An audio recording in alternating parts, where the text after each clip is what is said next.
Okay guys, meron tayong masarap na merenda ngayon, ang ating Spanish bread. So, eto siya, tingnan natin. Ito yung classic natin na Spanish bread. Ang ganda niya, ang lambot niya. So, ito naman ang ating tingnan, yung ating Nutella. Lumabas na ang ating palaman. So, napakalambot ng ating bread. Ang ganda.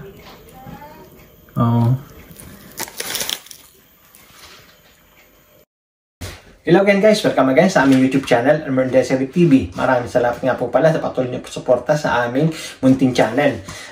Sa araw nito, magpapakita tayo ng isang masarap na merenda. Malamig ngayon, so masarap magmerenda ng mainit na kape-katar ng ating masarap na Spanish bread. So simulan natin sa ating mga ingredients. Narito ang ating mga ingredients. So ito ang basic ingredients natin para sa ating masarap na Spanish bread. Meron tayo itong all-purpose flour. So, normal all-purpose flour lang itong ating gagamitin dito. Ito ay nabibili sa mga shop.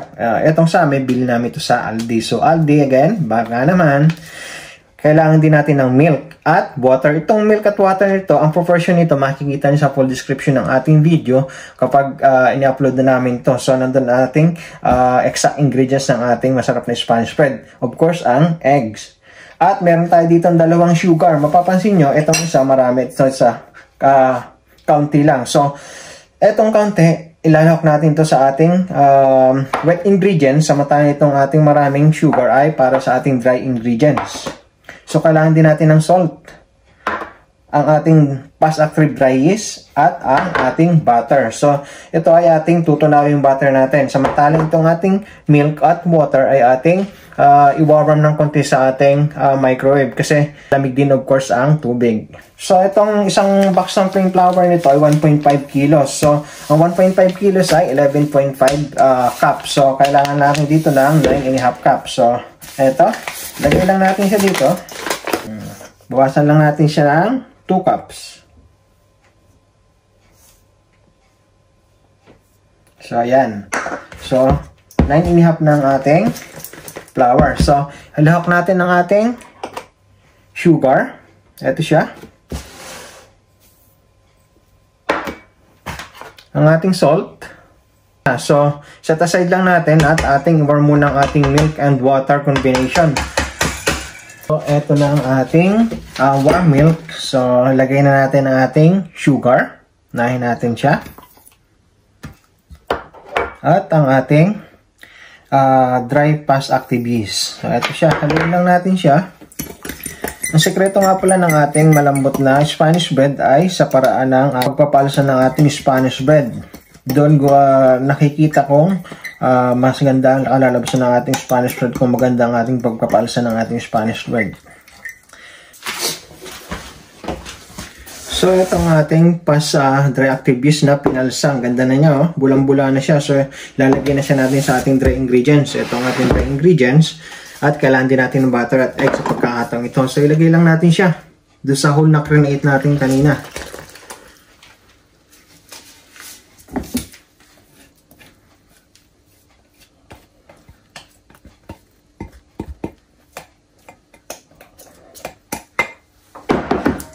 Lock din natin ang ating butter. Pinunaw ko siya sa microwave.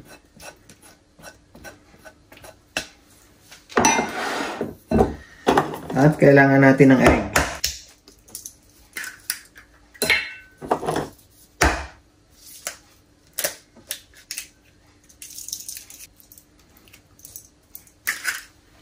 Atin siya at atin siyang pagsama-samay lang. Hahaluin natin siya at mamasahin.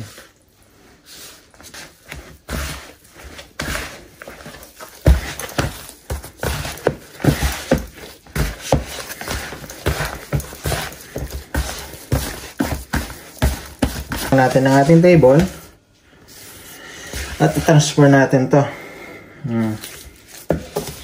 Mamasahin natin siya.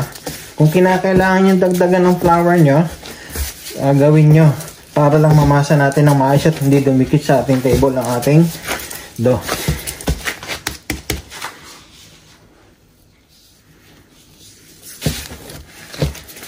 Huwag nyo papakaramihan naman ang anyong dusting kasi baka tumigas ang ating dough. So hindi natin ma-achieve yung texture ng ating tinapay.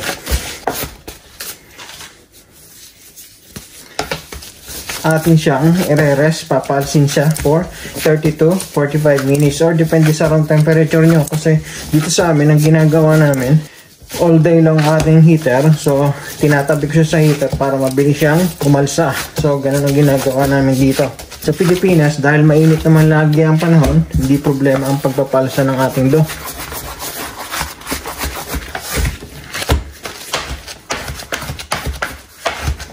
Very straightforward. Dito, kailangan siyang malapit sa heater. Dahil winter pa sa pagkakataon ito dito sa amin. So, ayan ang ating dough.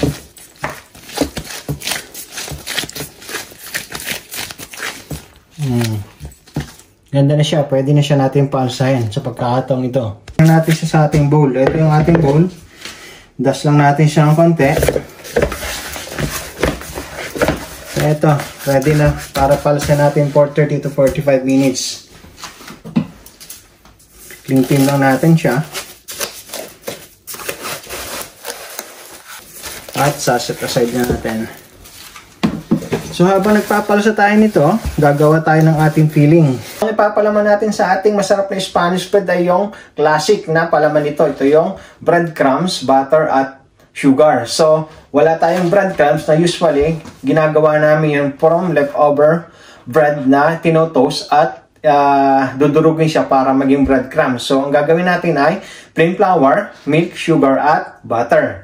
So gagamit din tayo ng Nutella na paborito ng aking asawa na palaman at ng aking anak. Ito siya. So ito, simulan natin. Painit lang tayo ng ating kawali. Gawa tayo ng palaman. So ang butter.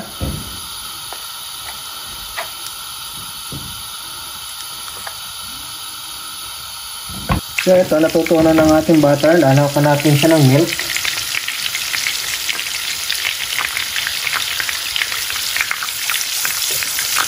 Half cup lang. 1 cup ng sugar. Haluin lang uli natin siya. Kailangan din natin para bumango ating palaman, lagyan natin siya ng vanilla essence. Mga half tablespoon lang. Ito nga palang palaman nito ay ginagamit ko noong nagpapa-order pa ako ng mga tinapay. So dahil busy na tayo at marami ng mga dish na niluluto, tumigil na ako ng pagpapa-order ng mga tinapay. So ang ginagawa ko na lang ay pansarili.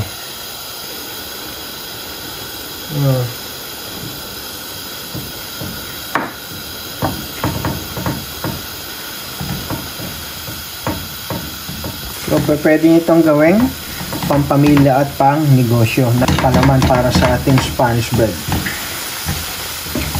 So, i-prepare natin para sa ating pinapalasang dough ng Spanish bread. So, ngayon, meron na tayong inihandang palaman para sa ating klasikong Spanish bread. Ito namang ating Nutella ang ating ihahanda kasi matigas to. So, papalambutin natin siya. Ilagay natin siya sa mainit na tubig para sa lumambot at hahaluin natin siya. So, ito ng ating dough. Double in size na siya. So, pwede natin siyang masahin muli at ating papalamanan siya ng ating prepare na palaman kanina. Ito siya.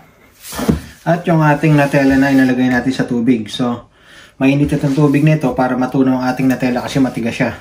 Handi natin ng breadcrumb. Das lang natin ang ating table at transfer natin siya. Bowl. So, masahin lang kami natin siya para matanggal yung air niya. Natin siya sa dalawa.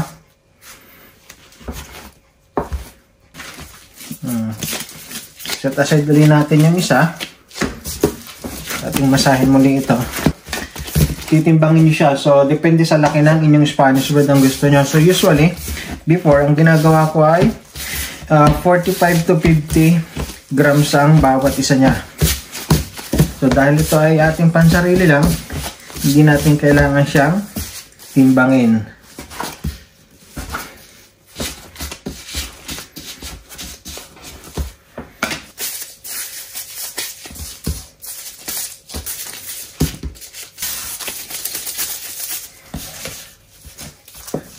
Lagi tayong rolling pin.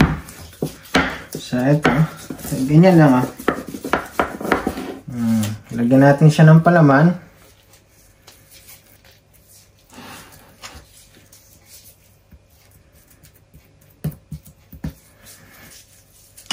Ganyan lang.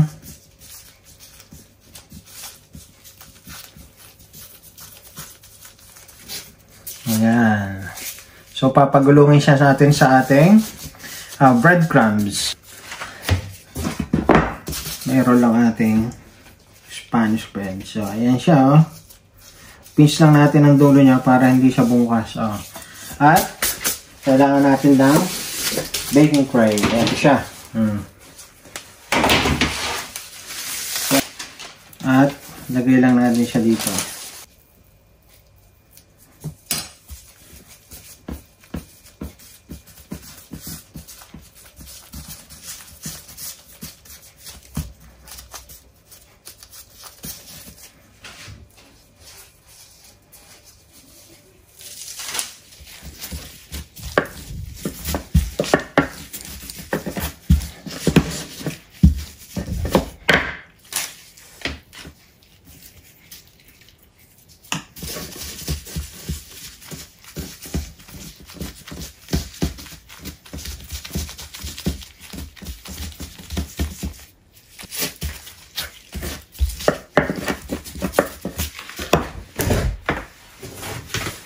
So, pwede rin yung ganyang style,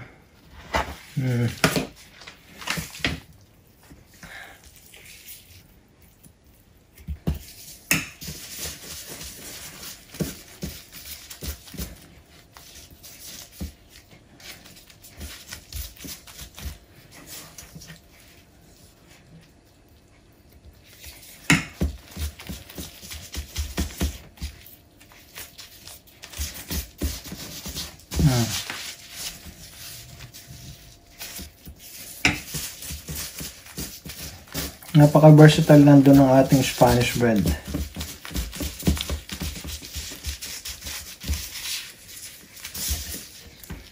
Ganyan lang kasimple,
So, ito na ang ating Spanish bread,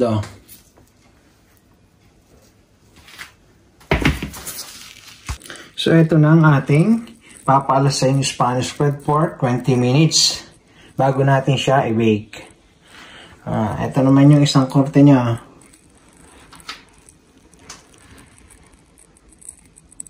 Tingnan natin kung anong kalalabsan nito.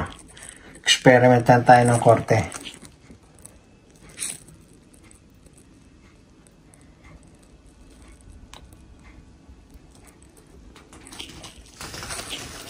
So, ang gagawin natin ngayon ay yung isa namang batch ng ating dough. Ito siya, yung natelang tapalaman niya.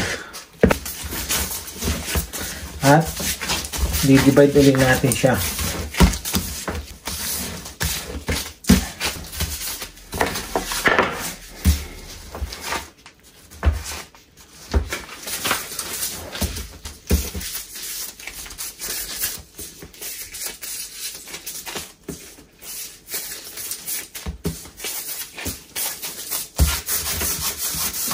Nutella.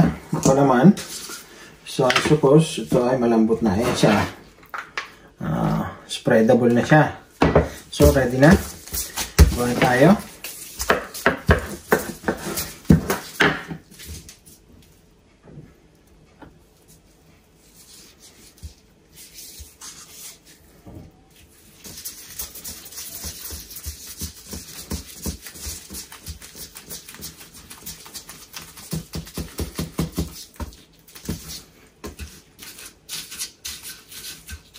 So, ayan, no? So, lagay lang natin siya dito.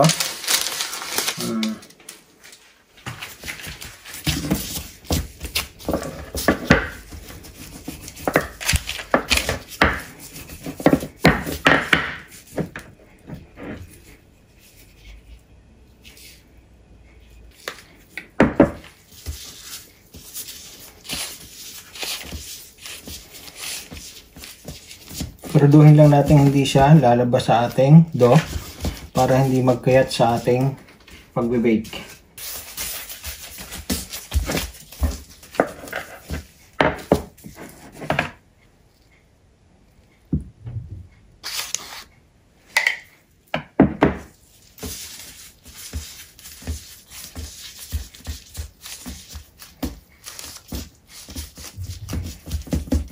So ito na ang ating Spanish bread na ang palaman ay Nutella. Ito naman yung iba. Dahil hindi kasya doon sa isang tray. So ito na ang ating Spanish bread na papalasahin na ang palaman ay ang ating Nutella.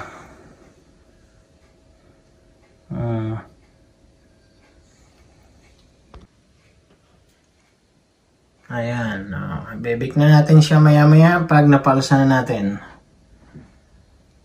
So, see you again. So, ito ang ating unang classic na Spanish bread na pinalsa natin for 20 minutes. Pwede na natin siyang i-bake. So, maya-maya susunod natin yung ating Nutella naman ang palaman niya. So, bibake na natin siya sa ating oven na preheated na siya. Ito.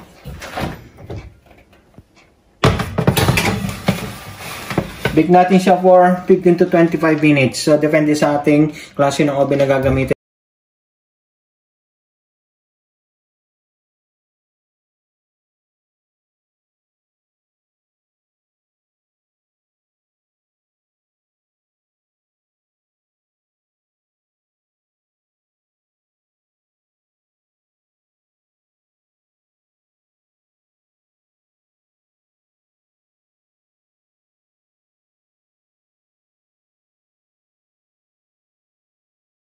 Ito, ready na ang ating first batch ng Spanish bread natin.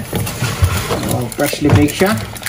Sunod na natin yung ating pinapalasa na Spanish bread na ang palaman na ay Nutella. The classic.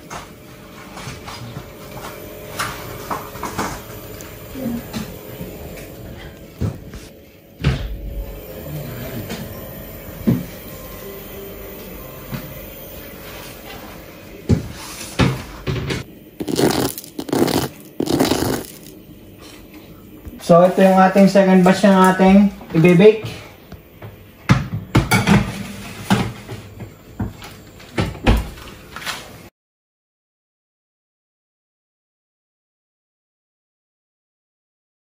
Na ating pangalawang batch. Pumuputok ang ating Nutella.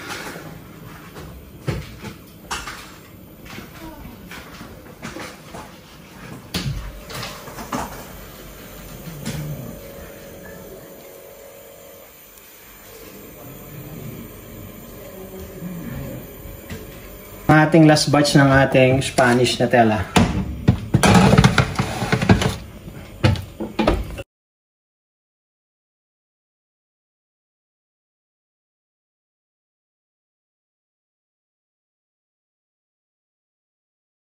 Ito na ang ating final na binibake.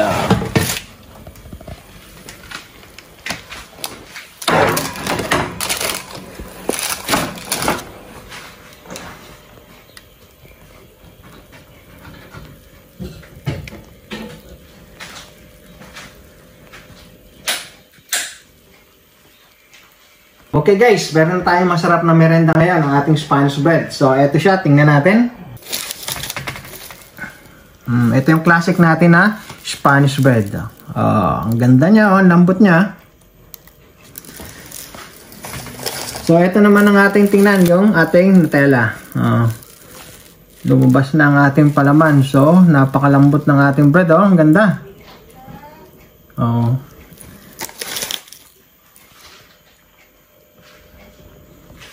Okay guys, para sa mas marapang video ng ating DIY cooking at baking at everyday tasks dito sa United Kingdom, England, especially dito sa aming place, patuloy nyo pang subaybayan at suportahan sa aming YouTube channel, Elmer Desert TV. Thank you very much and God bless. Bye-bye!